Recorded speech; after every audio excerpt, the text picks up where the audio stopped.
A very good morning to you guys. Welcome to our Sake Online. My name is Brighton Ncube. This is the Civic Forum, a show that looks at different people doing different things across the city of Bulawayo, across Matabeleland, in terms of development, in terms of broadening and shaping society, different values, and also taking charge and also grabbing different opportunities that are there across the city. Today on the show, we're going to be joined by Ferguson Tsvangirai, a development practitioner that's been fitting the community of Bulawayo across the country for 4 years now, right? 4 years now, been doing this for 4 years and helping people across Bulawayo, taking initiatives and changing lives and changing narratives. Good morning to you, sir. Welcome to the show. Morning, Brighton. Thank you so much for having me. Such a pleasure to be here. Yeah. Yes. This conversation has been long coming, and I know I've been trying to look for you to talk about this, what we're doing for Bulawayo. Before we go into deep in terms of what we're doing for Bulawayo, tell us in briefly, who is Ferguson Tsvangirai? Okay. Ferguson Tsvangirai is a development practitioner, born and raised here in Bulawayo. My father has been here, my mother has been here. My father has been involved in the development of Bulawayo, officer in charge of quite a number, almost 10 police stations here in Bulawayo. My mother has been a teacher, quite a number of years. And I did my primary, secondary schools education here. From there, I did my university here. From there, I've been involved in quite a number of initiatives that are based on the community, community development-driven initiatives. You're volunteering in the civic spaces and a bit in the political spaces. So now for this conversation, perhaps it might be for the Nozizwe, the feeding scheme that we're going to be talking about. Yeah, I know you've been doing a lot of voluntary work. You've been doing as a young person. I know young people actually out there, they don't want to volunteer. They ask if you want to do something. Speak to us more about the importance of volunteering for an organization, for as an individual. Yeah, for me, generally, volunteering gives you a sense to say that I've done something good, and it feels good. I always feel it after I do something good. I feel good about myself. I don't know about you, Brighton. But besides the obvious, there are things like you get to acquire some new skills. You get to interact with various people from diverse backgrounds. You get to learn new things. You get to learn how to adapt in certain environments. You get to understand what's really happening outside there. Besides not your general space, your personal space, where you live, where you work from, where you are based at. So you really get to see the world in a different way. You really, of course, opportunities come as you meet a lot of people. If you're in business, we are talking of investment opportunities. If you're talking of community development, you see the gaps that also need to be filled. You've been involved in many projects in Bulawayo. Before you go to what you've been doing now, you've been involved in several projects in Bulawayo. Speak to us about what's in your heart when it comes to developing Bulawayo in particular. I saw you one moment, and one time I saw a picture of you with the mayor, Coltart. Speak to us about the importance and also what's in your heart in terms of developing Bulawayo. If you recently we lost Ubabunyat Patisanyat, and I once volunteered and worked in a project that the mayor was recently talking about of the women in Matobo. And there, in one of the sessions, I was so fortunate because I was one of the youngest in the room, and I was forced to be attentive and listen to what they were saying. Ubabunyati talks of modernizing tradition whilst traditionalizing modernity. So in terms of Bulawayo, I see Bulawayo has been the industrial hub. A lot of activity, development was going in Bulawayo. But now it's not going on. I feel there's a gap between the elderly and the young. So I highly believe, as Ubabunyat was saying, the old and the new come together and they bring something new, innovative, dynamic. That's what I'm really looking at. In terms of the youth getting involved in initiatives that are developmentally driven, but with the elderly coming in to say, in the olden days, this is what we had been doing, these are the challenges we faced. This is what we thought maybe you guys can do. And the young guys coming in, you know, saying, these days there's AI, these days you guys were backward. They may beat you for that, but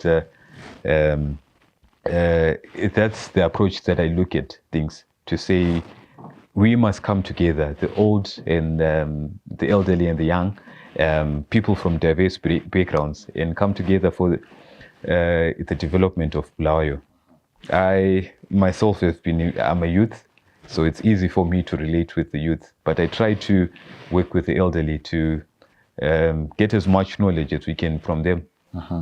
4 years ago, you started some project in terms of feeding scheme, feeding children in Bulawayo. What inspired this feeding project scheme? Okay, so basically for me, I've always had one thing in mind, that is to coming in the community, do something. I still remember in primary, I always had it. I had a feeling that said you need to do something.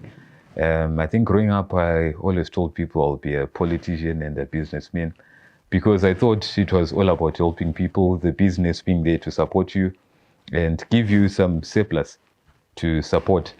So then I think around 4 years back, I got to meet interesting people that were really working in the community already, that were doing, I think we started with getting funding for girls in Matobo, where we did crafted some life skills training, you know, where we said we are going to be having girls from the private colleges here in Bulawayo and girls from the rural Matobo coming together for a boot camp.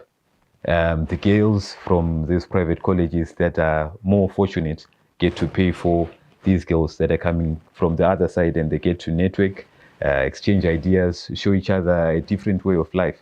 And it is from there that I started meeting other people.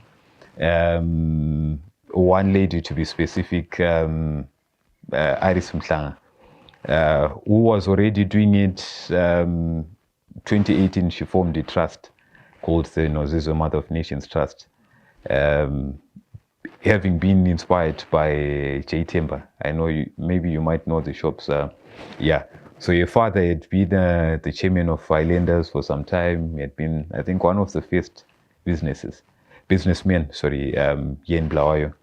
So that inspired Iris, and Iris started the journey.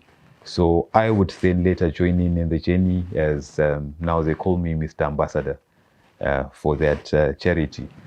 So I'm coming in with thing to say, this is what I want to do. I want to bring as much change as possible, and this lady Iris is already doing it, and lucky enough, she is very patient.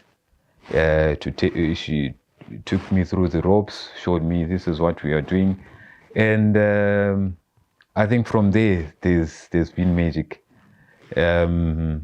We've gone quite around Bulawayo, working with many organizations, you know, trying to seek for funding to provide for the less fortunate. Mustard Seed being an example, and quite a number of other organizations. So that's the journey of me trying to come in with just from university, trying to say we really need to bring change, and we've got someone who's already in the space. Yeah. Maybe allow me to pause you there. Take us through what goes through in terms of a feeding scheme. I always see the pictures and so on. Take us what goes through there. Whom are you feeding? Whom are you target? Whom are you feeding? What are you feeding there? Okay. So what happens generally, I think we need to start from the word go, the whole process. We need to start with looking for resources. I think for anything, the looking for resources part is the quite difficult one, because you're looking at someone who's coming in with resources. Some may say we want things done in a certain manner. Some may say we want to give you resources, but you need to show us proof. So that getting the resources is a quite difficult process. From there, then you now identifying the community. We work with quite a number of volunteers. So we also have a WhatsApp group where we are quite active with many volunteers. So from there, we identified places. on Sundays, every Sunday we go to Makokova, where there's a gentleman called Louis Ndlovu. He is very known for beating the African drum. So we've got children from less fortunate families, underprivileged. Almost every Sunday we feed about 120. The preparation is also done by Catherine, another lady, who prepares the food, and we get to transport it there, then we feed it. That's the normal Sunday. We've got Meals on Wheels on Wednesdays, where we distribute food that's been cooked already. And we go around the spots of Bulawayo. You may know of the places around the park. Most people think it's not safe because there are those guys that those are the guys that we try and feed. Some of the guys are in very depressing situations. If you really get time to talk to them, they'll get to reveal stories. Some may talk of their medical conditions. Some are HIV positive, some have got diabetics, and all these people need food to keep them going. So we go on also to, there are a lot of street kids.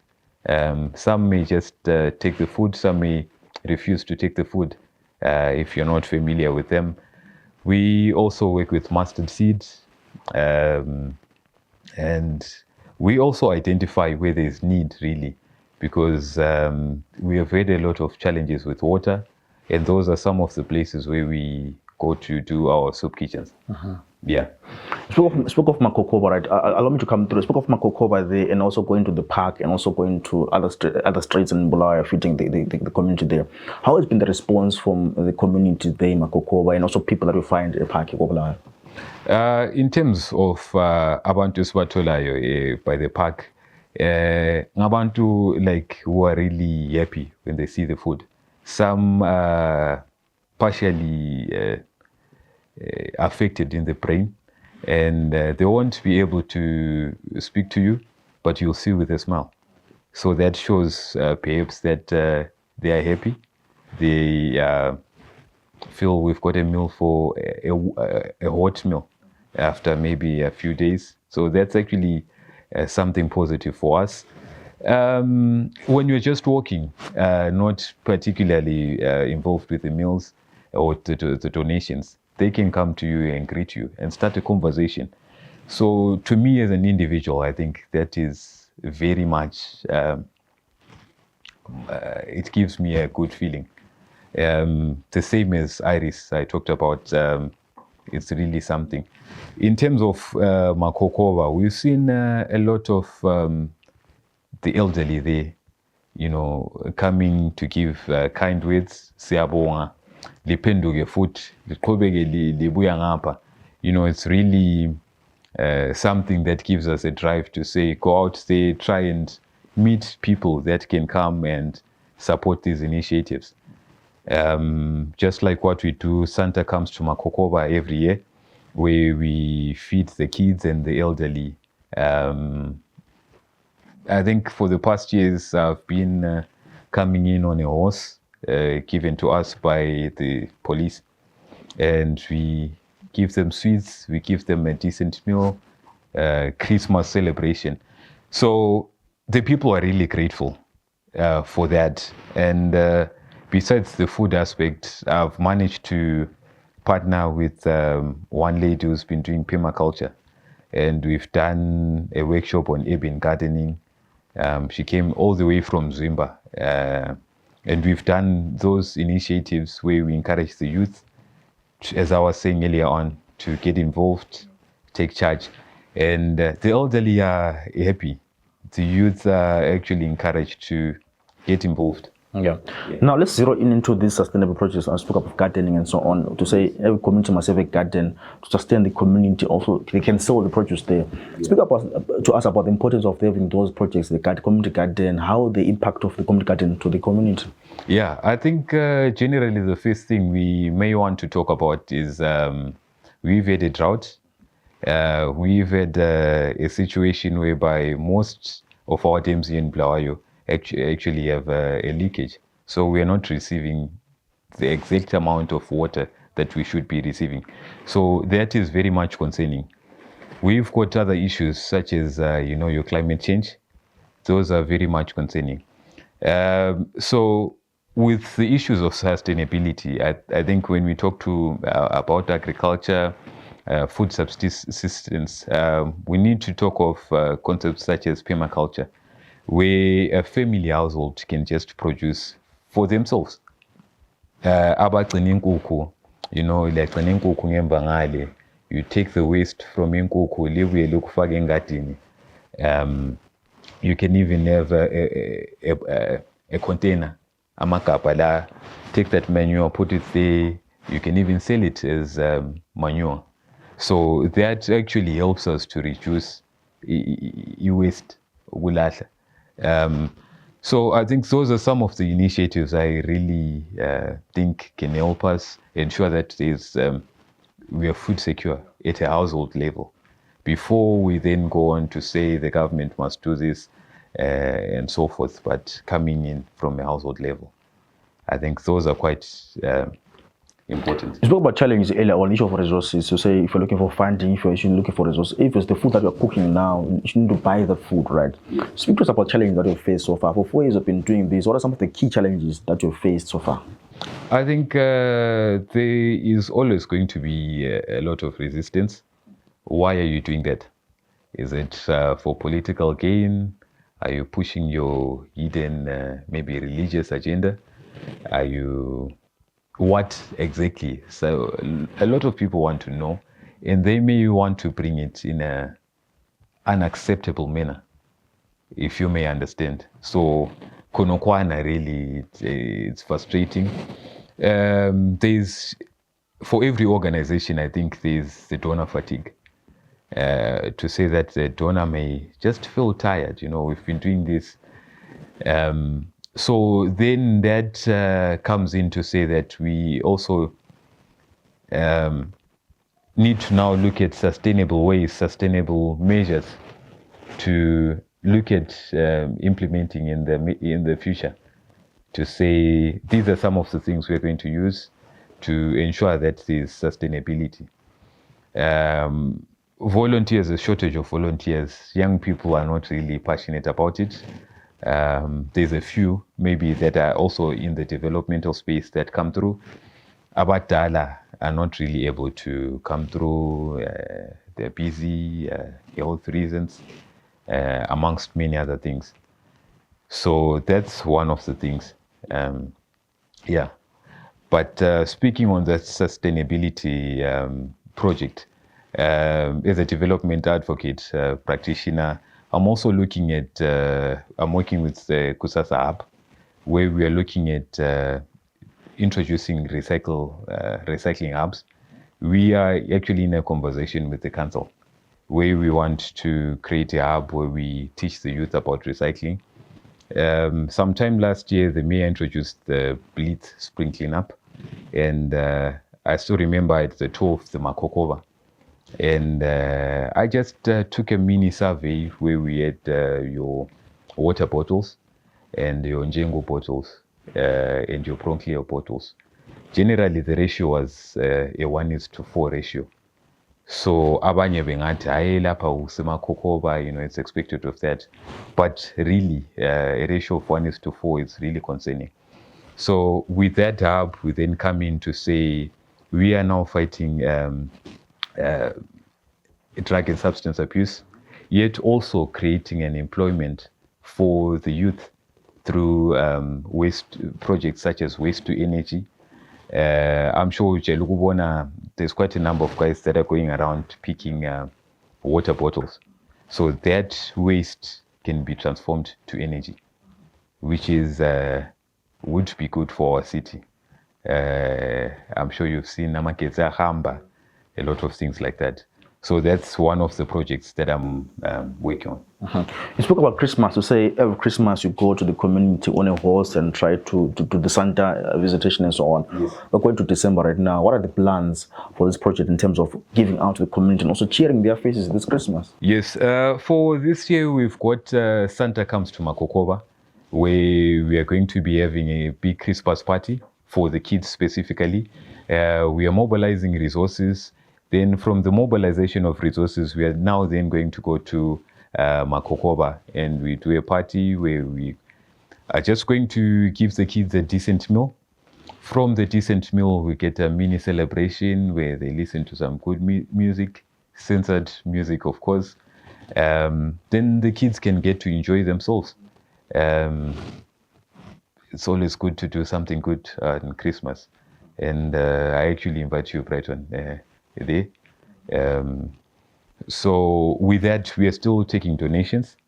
And I may give you the number to get in touch with me or any one of our team members to do the donations. Yeah.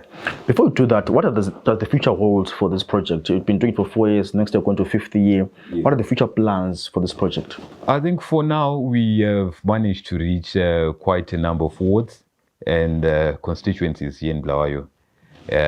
We've also reached Harare, we've also reached Hwange.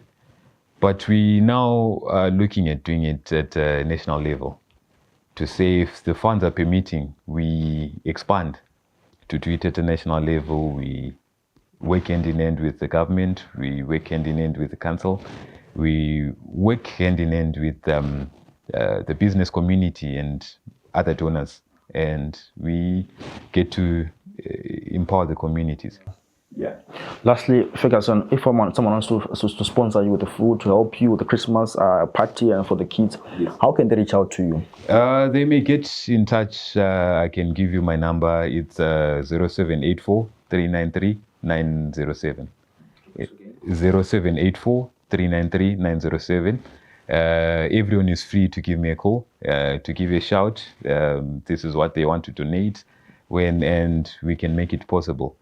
And mind you, it is not only the food aspect, because we also take clothes for the elderly, the less privileged. I still remember during winter, we had some people that gave us clothes, and we went to distribute them by 9th Avenue, just outside Chicken in there. So everyone is welcome. We don't look at race, religion, political affiliation. We invite everyone to come and assist. Ferguson, thanks so much for your time, for joining us on Asake Online this morning, speaking about the initiative, what you're doing, fitting the community, fitting the kids. All the best. Keep on shining. Keep on doing well for the community of Zimbabwe. Thank you so much, Brighton. It was nice having you. There you have it. I was sitting down with Ferguson Tsvangirai, the development practitioner working in Bulawayo, fitting the community. He says, you know, they've gone as far as Hwange, they've gone as far as Harare to fit the community, and they continue to do this. This Christmas, they're going to do a party for the kids. They've been to Makokoba, they've been to the park to feed the community. Hope you guys enjoyed the discussion, and if you want to help them, you have the numbers there. Please do contact them to help and assist their work there as Bulawayo. For myself, Brighton Ncube, it's bye for now.